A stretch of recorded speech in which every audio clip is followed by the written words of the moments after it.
Xavier Bertrand, eh bien, bonsoir. Bonsoir. La salle vous attendait. J'en suis désolé. Est-ce que sans prendre trop de temps, parce que tout le monde a fait preuve d'énormément de patience, est-ce que je peux vous expliquer mes pérégrinations? Volontiers. Rapidement. Et moi, est-ce que je peux vous dire juste un mot? Oui, bien sûr, vous êtes comme chez vous. Je dois faire attention au temps qui vous est imparti. Alors je vais être très directif. Non, juste un mot. J'avais pris un engagement, j'aime tenir mes engagements et je ne lâche pas. Je devais normalement intervenir à Paris en fin de matinée. L'horaire a été bousculé, j'intervenais en début d'après-midi. Tout était calé pour que j'aie le temps de prendre, je crois, le 15h46.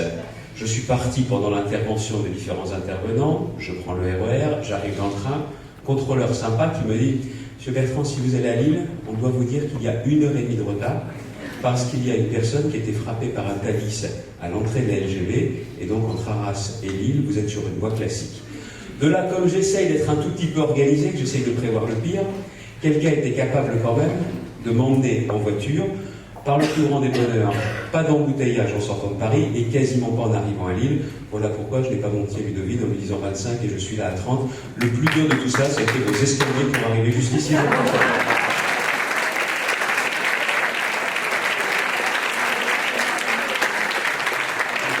Pour les mauvais esprits qui feraient remarquer que ça ne me fera pas de mal de faire du sport, je vous le conseille, vous avez raison.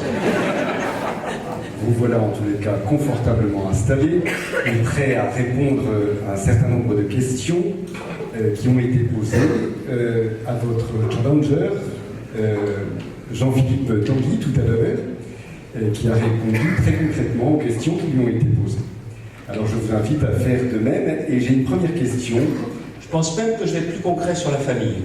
Et comme j'ai pas beaucoup de temps, je ne vais pas répondre parce que je crois que j'ai servi de punching ball à différentes occasions, donc je ne vais pas lui répondre, c'est à vous que je vais répondre. Très bien, je vous en remercie, c'est simplement ce que j'attendais, effectivement. Alors la première question, c'est la suivante. Quel est votre projet et quelles sont vos priorités en tant que, peut-être, futur président de région? La première des priorités, je l'ai indiqué depuis le début de cette campagne, c'est sur le travail, c'est sur la valeur travail. Notre région, comme notre pays, souffre d'un mal prioritaire, c'est le chômage. Nous sommes la région de France où il y a le plus de chômage, et je pense que nous n'avons pas tout essayé contre le chômage. J'ai pu, en tant que ministre du Travail, faire un certain nombre de choses, de voir le pouvoir d'un ministre, les limites. Je sais aussi que depuis la nouvelle réforme sur les collectivités territoriales, il y a une collectivité qui est vraiment compétente en matière d'économie et de travail, c'est la région. C'est terminé cette époque où tout le monde se marchait sur les pieds, tout le monde faisait un petit bout d'économie. Là, aujourd'hui, les choses sont claires. Et c'est aussi parce qu'elles sont claires que la région, la grande région, nous donne la possibilité, justement, d'inverser cette tendance. Donc, quand je parle du travail, c'est parler aussi à ceux qui travaillent et qui ont travaillé, à ceux qui donnent du travail et à ceux qui recherchent du travail, ceux qui sont privés de travail aujourd'hui, mais qui en recherchent. Voilà donc clairement. Et à ceux qui voudraient dire qu'ils ne comprennent pas ce slogan, je dis très simplement que notre région s'est forgée par le travail, qu'elle est travailleuse, et que nombreux sont ceux qui souffrent d'être privés de travail. Je peux être plus concret, mais comme je vous doute que vous avez d'autres questions. Oui, vous pouvez peut-être être concret par rapport à la situation, je vais dire, économique de notre région, tant sur le plan industriel que sur le plan de l'agriculture ou de l'artisanat. Est-ce que vous avez des pistes, je vais dire, relativement concrètes ou relativement abouties aujourd'hui dans votre réflexion pour demain, éventuellement, conduire cette politique régionale? Alors, on peut déjà parler des emplois existants. 1, les maintenir. 2, pourvoir toutes les offres d'emploi qui existent au moment où je vous parle et qui ne sont pas pourvues. Nous savons qu'il y a plus de 500 000 demandeurs d'emploi dans la grande région, mais qu'au moment où je vous parle, il y a 120 000 offres d'emploi qui ne sont pas pourvues dans la grande région. Vous connaissez forcément des chefs d'entreprise qui vous disent « et pourtant moi je cherche et je ne trouve pas ». Vous savez certainement quel est l'un des sites aujourd'hui dont on parle le plus quand on recherche du personnel. C'est le Bon Coin. Vous ne m'avez pas répondu pour l'emploi en premier, c'est le Bon Coin. Voilà pourquoi je suis décidé à travailler sur cette question des offres d'emploi non pourvues. Les offres d'emploi non pourvues dans la région, ça n'est pas le mouton à 5 pattes que l'on cherche. Ce sont des emplois d'entretien de locaux, de la maintenance industrielle, parfois des télévendeurs, des animateurs. Parce que notre marché aujourd'hui de l'emploi ne réussit pas à rapprocher le demandeur d'emploi qui cherche et l'entreprise qui cherche. Ça, c'est sûr, les emplois existants et les offres d'emploi existantes. Deuxièmement, il faut davantage d'emplois. Le rôle de la région va être de financer, très clairement, des grands projets d'infrastructure. Le canal Seine-Nord-Europe, 10 000 emplois pendant les travaux. 10 à 20 000, ce ne sont pas mes chiffres, hein, ce sont ceux des logisticiens du secteur, 10 à 20 000 après les travaux. Un autre exemple, le port de Dunkerque alimenté par ce canal Seine-Nord, c'est aussi 10 000 emplois. Les chiffres ne sont pas les miens, ce sont ceux des professionnels. Et ce qu'il faut, c'est que la région soit présente et qu'elle finance. L'aéroport de l'Équin. L'aéroport de l'Équin, c'est un projet qui ne demande pas 1 euro de la part de la région. Il suffit que la région donne de la visibilité sur 20 ou 25 ans à l'exploitant pour que nous augmentions le trafic et faire en sorte qu'il y ait 2000 emplois directs sur l'Équin et 8000 emplois indirects. Et ce serait quand même dommage de considérer que c'est l'aéroport de Charleroi qui est notre aéroport régional. Je pense qu'on a mieux à faire avec l'Équin. Je vais parler d'infrastructure. Pour ceux qui sont de la métropole, parce que je pense que tout le monde n'est pas de la métropole, Roubaix-Tourcoing, la pleine image. La pleine image, encore une fois, à 3 ans, si on accompagne le projet des collectivités de la pleine image, on peut créer 2000 emplois qui sont des emplois d'avenir. C'est pas si facile que ça, c'est pas parce que j'égrène ces chiffres que je vais effacer le chômage. Bien sûr, il y a une conjoncture nationale, mais je pense sincèrement que la région a les moyens à la fois de favoriser la création d'emplois, étant entendu que ce ne sont pas les hommes et les femmes politiques qui créent les emplois. Ce sont les entrepreneurs qui créent les emplois. Mon boulot à la tête de la région, c'est de créer les conditions pour que les entrepreneurs puissent créer. C'est la conception d'un ancien entrepreneur que j'étais.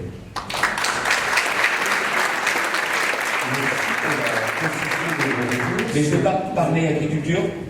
Ben, vous pouvez en dire un mot, je vous laisse. Je ne sais pas tant qui met un parti, c'est vous le patron.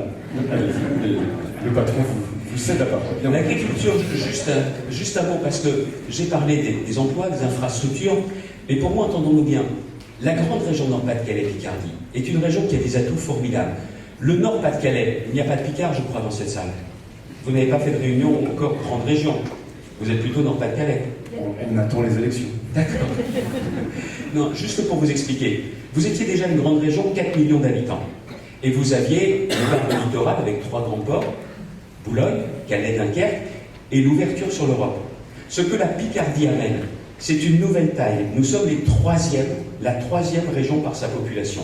Mais nous avons maintenant un littoral complet, côte Picarde, côte d'Opale, l'ouverture européenne que vous aviez, et l'ouverture aussi sur la région de France la plus riche, l'Île-de-France. Si avec ces 3 atouts-là, on n'est pas capable d'en faire quelque chose, mon Dieu, ça ne sert à rien de s'engager et d'avoir des perspectives d'avenir. Donc ça, c'est notre potentiel. Mais derrière cela, il faut bien voir qu'il y a les services, les métiers de demain, l'industrie avec aussi les métiers de demain. Moi, je rêve de faire un Toulouse du ferroviaire sur le Valenciennois. On a aujourd'hui Alstom, on a Bombardier, mais parce qu'à Toulouse, ils ont su se mettre ensemble, ils savent aujourd'hui avoir tout un secteur d'activité, et je ne veux pas que le secteur du Valenciennois dépende uniquement des commandes publiques. C'est à l'export qu'il faudra aussi se positionner, mais on a besoin de faire muter. Et il y a le secteur primaire. La pêche, l'agriculture, si on les abandonne, si on les laisse couler, nous ne garderons pas les emplois agroalimentaires non plus.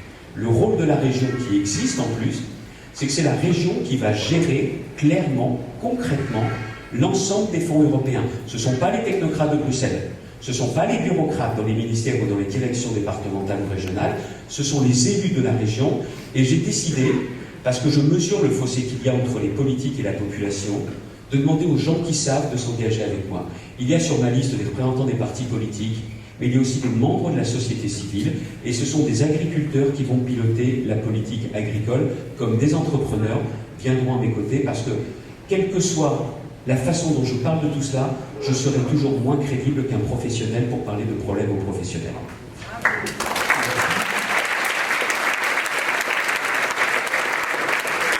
Il y a sans doute également sur votre liste des pères et des mères de famille. Et il est... C'est la vôtre que j'ai prise. Attendu. Eh bien, je vous l'offre bien volontiers. Surtout qu'elle n'est pas ouverte. Il y a donc sans doute des pères et des mères de famille sur votre liste. Et ici, dans cette assemblée, la question de la famille est une question sensible et d'importance. Nous aimerions savoir, en fait, quelle est votre conception de la famille dans et par votre action politique. Est-ce que vous voulez plus précis encore ? Est-ce que je peux être plus précis sur la question? Pour m'éviter de partir dans une dissertation philosophique, si vous posez une question précise, je vais essayer de vous répondre précisément. Alors, comment concevez-vous, vous, et sans doute les personnes qui vous entourent, la famille aujourd'hui? Est-ce que vous pourriez donner, par exemple, une définition de ce qu'est pour vous la famille? Si vous me posez la question, je suis ici à la Manif pour tous, je sais aussi ce pourquoi j'ai manifesté à différentes reprises, pas en tête de cortège, mais avec notamment ceux qui étaient avec moi à Saint-Quentin. C'est tout simplement à Paris, mais les gens de Saint-Quentin, c'est tout simplement, je l'ai dit aussi, je rejoins tout à fait ce que vous exprimez, même si la famille a changé de configuration, il y a beaucoup de familles monoparentales. Pour moi, un enfant, c'est forcément un papa et une maman, si c'est la question que vous voulez me poser.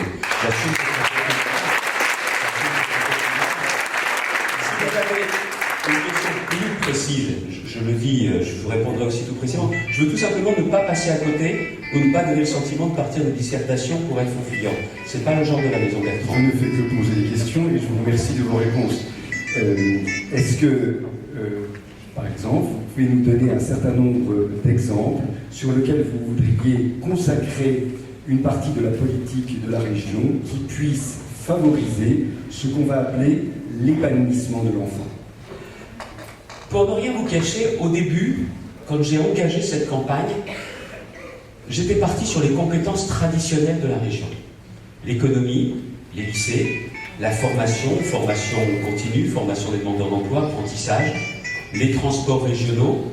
Et je me suis aperçu qu'aujourd'hui, les gens me disent « Attendez, tout ça c'est bien gentil, mais si vous êtes que sur vos compétences, c'est un truc de politique et ça ne nous parle pas. » C'est la raison pour laquelle j'ai compris que la région ne pourrait pas tout faire à la place de l'État, mais que la région devait agir sur un certain nombre de sujets. C'est la raison pour laquelle, notamment, j'ai décidé qu'il y aurait toute une politique de sécurité, de sécurisation dans les transports, notamment dans les gares et aussi dans les lycées. Dans les lycées pour protéger nos enfants des rackets et des trafics de drogue. Je ne suis pas naïf, je sais que dans notre région comme dans toute la France, il y a un fléau vis-à-vis duquel les pouvoirs publics ont baissé les bras depuis longtemps, c'est ce trafic de drogue qui ravage notre jeunesse.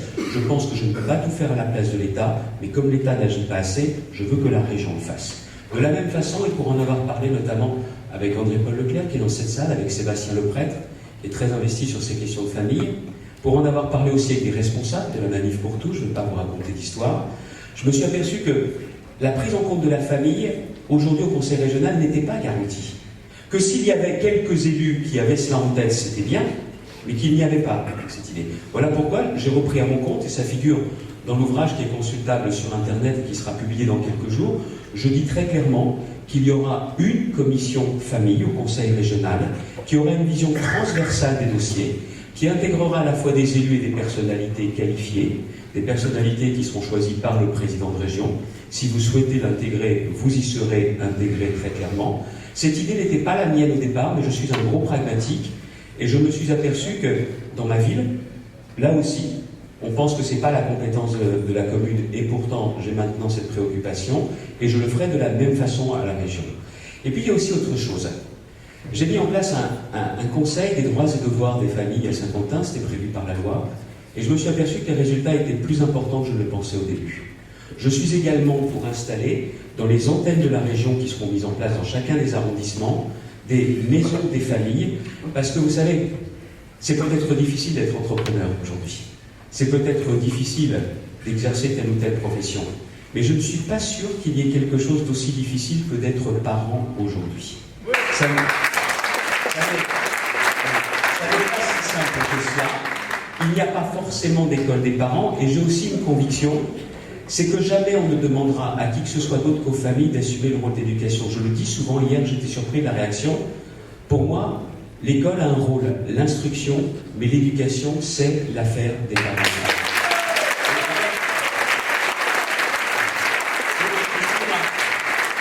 Excusez-moi. Si j'ai dit ça, j'ai pas dit grand-chose. Vous applaudissez, mais je voudrais aller un peu plus loin. La famille a été mise à mal. Je peux rentrer dans un débat politique, j'ai aimé la forme de ce débat tel que ça a été préparé, je peux parler du fond. On n'est pas des candidats à s'aboyer dessus, l'un sortant des contre-vérités sur moi et moi lui disant que c'est pas vrai. Au moins j'ai l'avantage de répondre clairement, je crois, aux mêmes questions et que chacun se fasse son opinion. Ces débats-là ont de l'avenir. Les débats où on s'aboie dessus, ça ne sert plus à rien. Donc très clairement, si je veux vous des choses, Je pense que la famille a été mise à mal, à la fois par des décisions budgétaires, et vous le savez, la majoration, la question du quotient familial, mais une chose est certaine, cela fait des années que nous nous sommes réjouis en France d'avoir un formidable taux de natalité, dont on s'aperçoit aujourd'hui qu'il est en train de baisser, de décliner, et qu'en définitive, les pouvoirs publics ont pris aussi la famille comme une variable d'ajustement. Pouvoirs publics, pas seulement depuis 2012. Il y a bien eu, pendant des années, le sentiment tout se passe bien, tout va bien, et ne pas voir, notamment en période de crise, que cette famille est aussi une cellule qui protège, qui rassure, non pas qui referme, mais qui permet de donner confiance en soi. Et je pense aujourd'hui, je le fais au travers de ma ville de Saint-Quentin, et je veux le faire également au niveau de la région, je pense qu'il faut faire davantage. Ceci est filmé, ce qui veut dire que je n'ai pas pour vocation aujourd'hui à chercher à plaire à une salle, alors que tout ceci sera de manière publique. Si je viens ici, je sais pertinemment que certains me le reprocheront, certains de mes conseillers me disent « mais est-ce que c'est bien d'y aller ou pas ?» J'ai vocation à débattre, mon propos plaira ou ne conviendra pas, dans cette salle ou à l'extérieur, mais voilà la façon dont je vois les choses. Et si je vais plus loin, quand je parle du travail et de cette valeur travail, je sais pertinemment que le fait que cette valeur travail ait été affaiblie, ça a des conséquences également sur la famille. Quand dans une famille, des parents sont privés d'emploi depuis une génération, parfois 2 générations, c'est très difficile derrière d'insuffler les mêmes valeurs et de porter les mêmes valeurs. Ça fait bien longtemps qu'on parle énormément de la valeur travail, mais qu'on n'a pas mis en place tout ce qu'il fallait pour. Comme vous n'avez pas encore repris votre micro, je peux encore continuer un instant ? Non, je vais juste vous interrompre, peut-être pour aller dans votre sens, puisque j'allais vous poser une question qui rejoint votre propos à l'instant, il me semble. C'est quelles sont pour vous aujourd'hui les difficultés que rencontre la famille ? Donc j'ai cru comprendre que la question du travail... Perte de repères avant tout, de repères extérieurs, de repères intérieurs. Elle a été complètement ballottée, la famille, que ce soit par la loi Taubira, mais aussi par des remises en cause budgétaires. Elle a été considérée comme une variable d'ajustement. Mais à tous les niveaux, vous savez, si vous ne faites pas attention, vous ne vous rendez pas compte, notamment que cette dimension familiale, je pense aux enfants, et je reviens concrètement dans le cœur du sujet des régionales. Et excusez-moi, n'étant pas directement concerné par le sujet, c'est l'intérêt d'être sur le terrain, d'être au contact, et en tant que maire, de tenir des permanences sans rendez-vous. Quelqu'un m'a dit, je travaille, quelqu'un qui se considérait comme classe moyenne, en disant, je travaille, ma fille fait des études à Amiens, Saint-Quentin, ma fille fait des études à Amiens, touchait une bourse régionale. Mais seulement, j'ai eu le malheur d'avoir une augmentation de salaire, une prime à un moment donné, on m'a supprimé les bourses régionales. Allez parler de la valeur famille. Quand cette famille, justement, les bourses l'aident à permettre à ses enfants d'avoir des études, alors que le système, le barème, ce système administratif, fait que vous semblez être puni parce que vous gagnez davantage. C'est la raison pour laquelle j'ai décidé que si à un moment ou à un autre, vous avez une augmentation de votre revenu, cela sera sans incidence sur les bourses de vos enfants parce qu'ils n'ont pas à supporter le fait que vous ayez une augmentation et en fin de compte aujourd'hui, vous êtes pénalisé parce que vous travaillez. Vous voyez combien travail et famille peuvent être des valeurs étroitement liées et que si on ne respecte pas l'une, vous affaiblissez l'autre. Donc je le redis, si à un moment ou à un autre on a une augmentation de salaire et qu'on franchit le fameux barème, je n'enlèverai pas le bénéfice des bourses régionales parce que je crois non seulement à la famille et aussi à la valeur travail.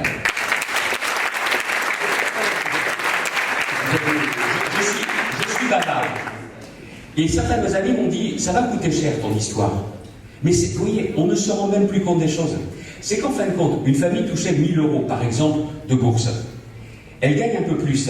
Que faisait le conseil régional? Il enlevait la bourse. Mais en définitive, le conseil régional faisait une économie sur le dos de cette famille qui, elle, avait une légère augmentation. En fin de compte, avec mon système, ça ne me coûte pas plus cher. La seule chose, c'est que je ne réalise pas d'économie. Vous voyez l'ineptie d'un certain nombre de systèmes? Et c'est la raison pour laquelle je pense également, Paul a beaucoup insisté sur cette question, qu'il faudra aussi envisager, notamment sur la question des transports, peut-être aussi sur l'accès à un certain nombre de loisirs, de mettre en place une forme de carte famille. Je me souviens, quand j'étais ministre, ce n'est pas moi qui portais les choses, le retentissement qu'a eu la simple idée, pour des raisons purement budgétaires, de supprimer la carte famille nombreuse, c'était bien des décisions de technocrates, de bureaucrates, complètement déconnectés à la fois des réalités des gens et du symbole que ça portait à l'époque. À l'époque, il avait été fait marche arrière, mais le simple fait d'y penser montre que la famille n'est certainement pas dans les raisonnements prioritaires d'un système qui est devenu parfois très parisien, mais surtout très bureaucratique et très comptable.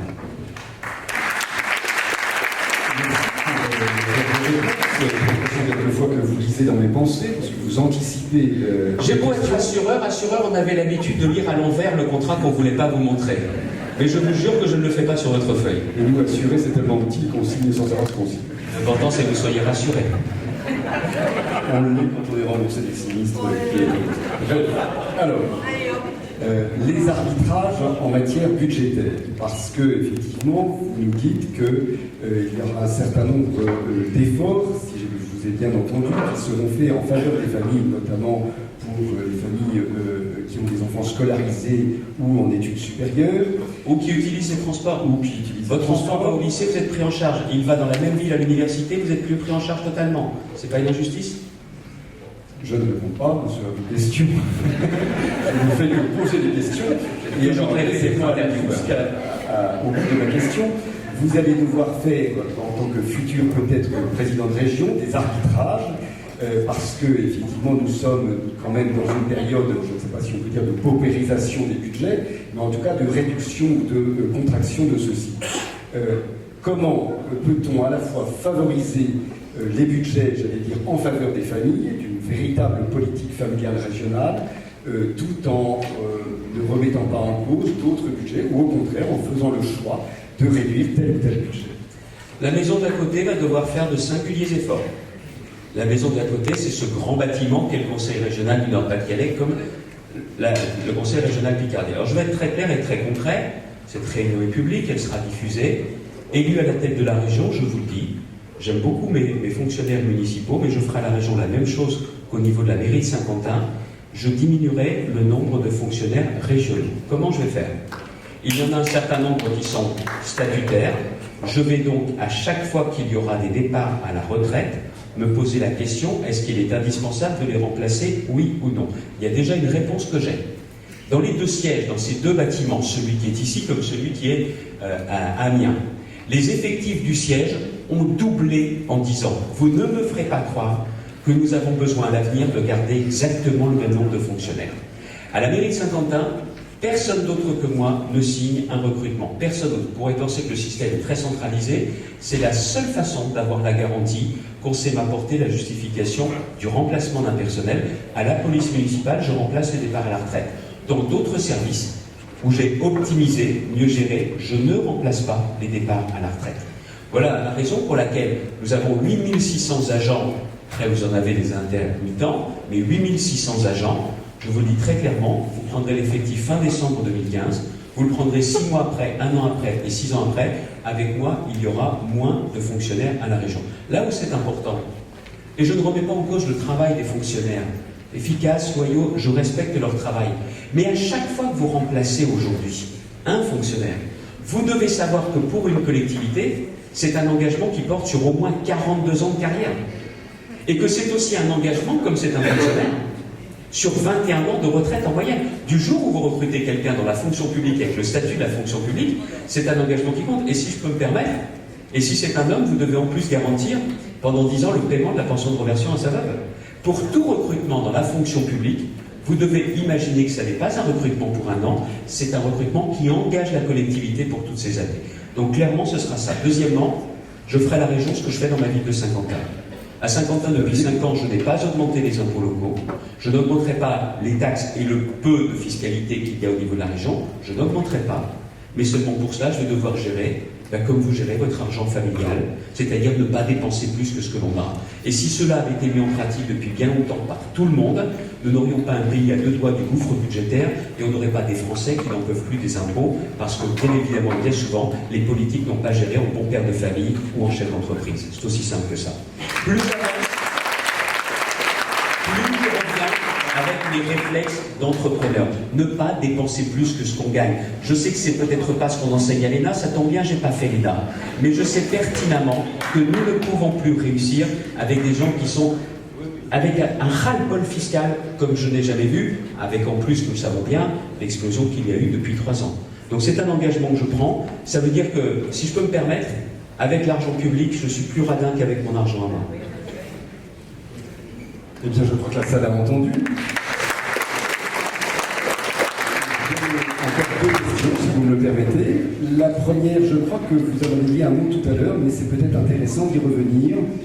C'est la composition des commissions au sein du futur Conseil régional. Est-ce que vous allez instituer ce qu'on pourrait appeler une commission des familles qui puisse éventuellement se saisir des dossiers qui sont suffisamment transversaux pour pouvoir effectivement interpeller la politique familiale de la région, si on peut dire qu'il y aura une politique familiale de la région? La politique familiale de la région peut s'imaginer notamment au travers de la question des bourses, des conditions également d'études, mais aussi de vie dans les lycées, qui sont de la compétence de la région. Le regard également des familles peut être intéressant sur l'accompagnement de l'apprentissage. Est-ce que oui ou non, au-delà du contrat qui lie le jeune et son entreprise, il n'y a pas toute une prise en compte de cette dimension familiale, internat parfois, moyen de locomotion pour pouvoir se rendre soit dans un CFA, soit dans une entreprise. C'est vrai également pour les conditions de transport. Pour ne rien vous cacher, ce sont des mamans qui m'ont dit un jour que avoir les agents de sécurité dans les trains, c'est bien, mais dans la journée, c'est pas si utile qu'après 20 heures. C'était notamment dans le sud de l'Oise, on m'a dit travaille à Paris, mais parfois on ne fait pas d'heures supplémentaires à Paris parce qu'on préfère rentrer avant 20 heures. Et si j'ai décidé de recentrer, Gérald Darmanin fait la même chose sur la métropole, le député maire de Tourcoing qui est avec moi, de recentrer sur les heures où on en a le plus besoin. De la même façon, nous avons décidé d'équiper le Wi-Fi dans tous les trains régionaux. Pourquoi? Pour deux raisons. La première, c'est que quand vous avez, je ne sais pas moi, une demi-heure ou 40 minutes dans le TER, si vous en avez envie, avec votre tablette, votre ordinateur, si vous pouvez travailler dans le TER, c'est 30 ou 40 minutes où vous n'avez pas besoin de travailler quand vous êtes rentré chez vous et que vous pouvez passer davantage de temps avec les vôtres. Je n'ai pas eu cette idée tout seul, parce que je ne prends pas les TER comme beaucoup d'entre nous, mais seulement cette idée, je l'ai fait mienne parce que c'était une idée de bon sens. Je pense que une commission famille peut avoir cette vision totalement transversale. Elle pourra aussi s'autosaisir. Et si par exemple je propose à certains de vos membres de venir, je crois qu'ils n'ont pas pour habitude d'avoir leur langue dans leur poche et que ça ne les empêchera pas de s'autosaisir de certains dossiers s'ils en ont envie. Vous savez, si je fais ça, je fais la même chose à Saint-Quentin. Pardonnez-moi, j'impose la société civile à la société politique. J'impose la société civile à la société politique. Parce qu'autrement, la société politique a toujours tendance à faire entre soi et à ne pas être dérangée par ceux qui n'ont pas choisi l'engagement politique. Mais c'est comme ça qu'on en arrive à avoir une politique de plus en plus coupée de la population. Une politique qui n'inspire plus assez confiance.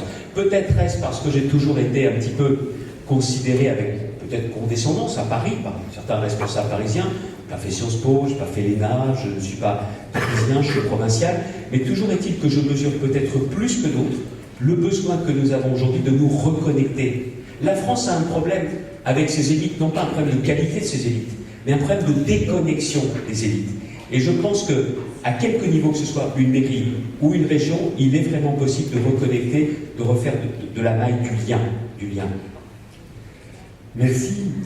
J'ai une question sans doute plus personnelle, parce qu'il est d'importance que lorsque un vote va arriver, nous ayons connaissance et des explications, ce que vous faites, du programme de la liste qui pourrait éventuellement l'emporter lors de ces futures élections.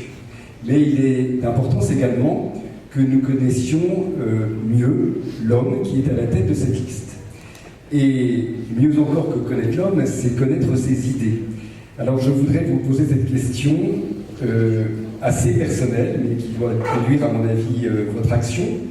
Quelles sont les valeurs pour vous incontournables qui fondent votre action politique? Je vous l'ai dit, le travail est une valeur à laquelle je crois et je me l'impose à moi-même. Je crois également que la question de l'autorité est aussi une valeur en soi.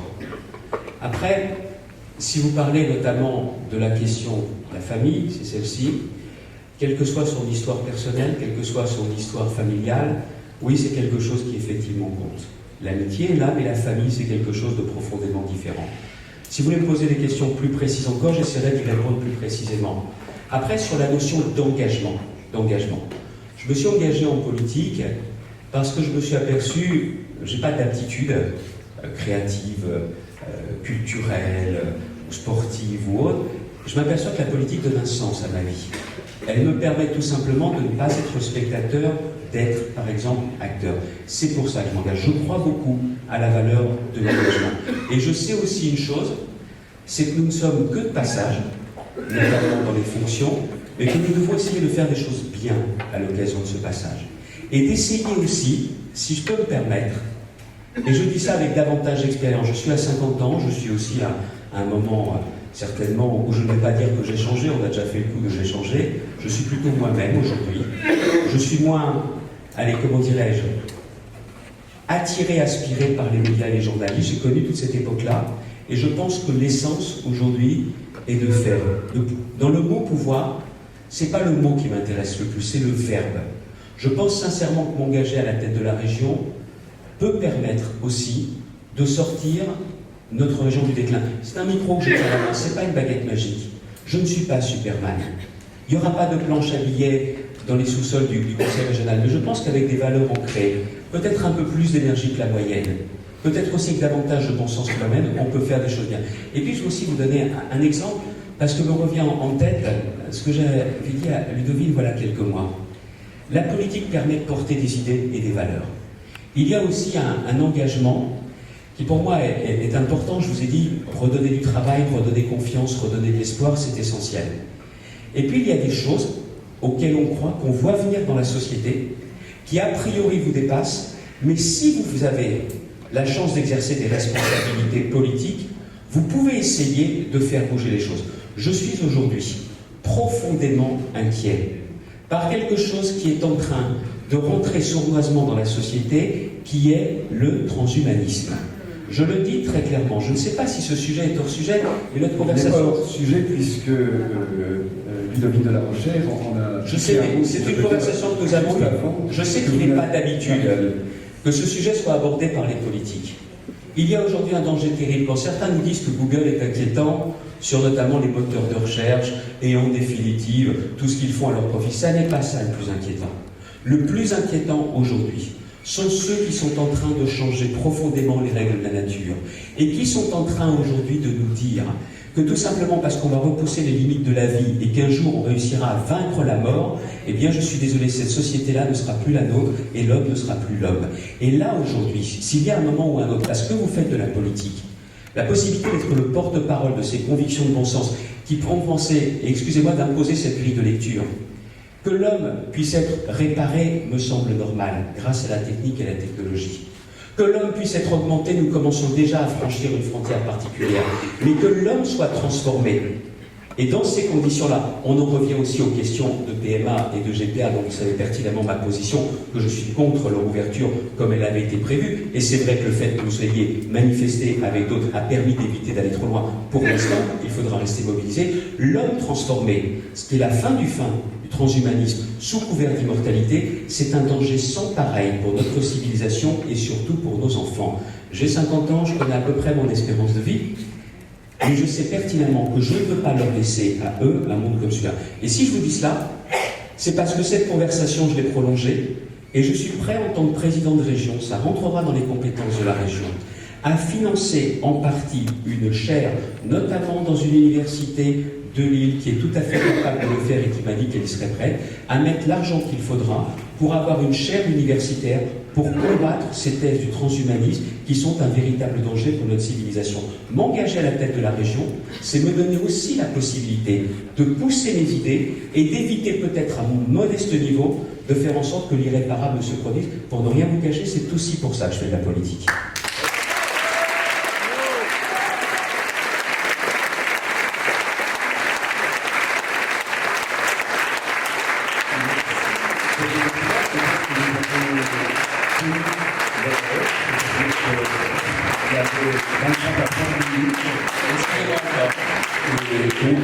Nous sommes heureux de vous avoir reçu. J'ai une petite question supplémentaire. Vous avez quasiment appelé 2 fois, Monsieur le Ministre, à une question plus précise. et je vais vous la poser. Quelle est votre position aujourd'hui sur la loi Taubira? Ma position, je l'ai exprimée à différentes reprises. La dernière fois, dans un entretien de Valeurs Actuelles, nous ne pouvons pas garder la loi Taubira. Alors, je veux être clair. Et je ne vais pas faire comme il faut en disant prenez le terme qui vous va, c'est pas ça. Je suis donc pour l'abrogation et la réécriture, parce que je ne veux pas revenir à la situation précédente. Je suis pour l'union civile entre deux personnes de même sexe, mais je sais une chose.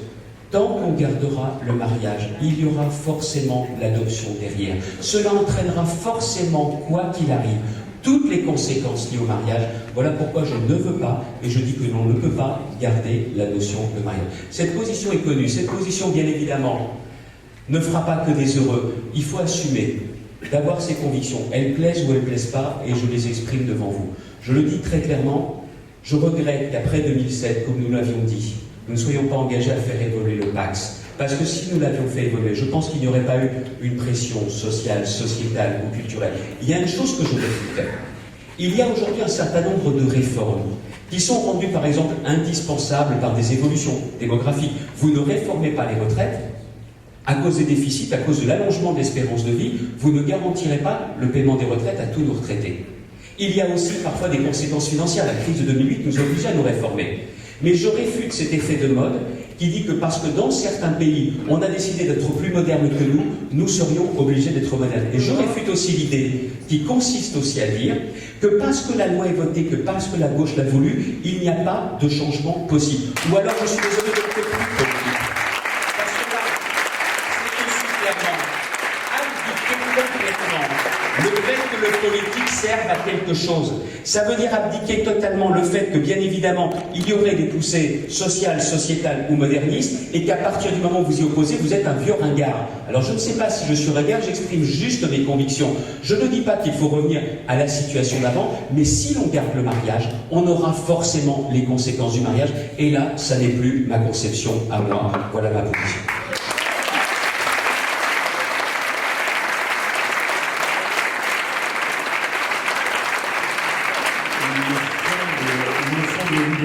Que Xavier Bertrand a répondu à votre question, et si Ludovine m'écoute, c'est encore mieux, je crois. Il me semble simplement que Xavier Bertrand a répondu à votre question. Ludovine, c'est bien ça. Vous acquiescez. Eh bien, je vais vous demander de revenir à la tribune pour clôturer cette soirée en remerciant encore Xavier Bertrand.